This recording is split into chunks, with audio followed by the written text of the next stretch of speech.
You ask Tiger to solve. This deals with linear equations with one unknown. The final result is x equals -9.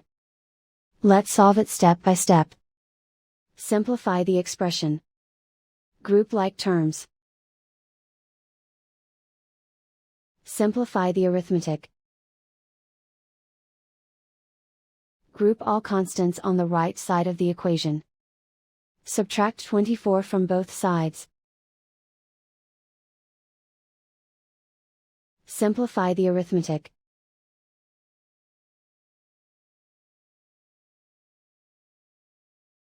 Isolate the x. Divide both sides by -12. Cancel out the negatives. Simplify the fraction. Move the negative sign from the denominator to the numerator. Find the greatest common factor of the numerator and denominator. Factor out and cancel the greatest common factor. And so the final result is x equals -9.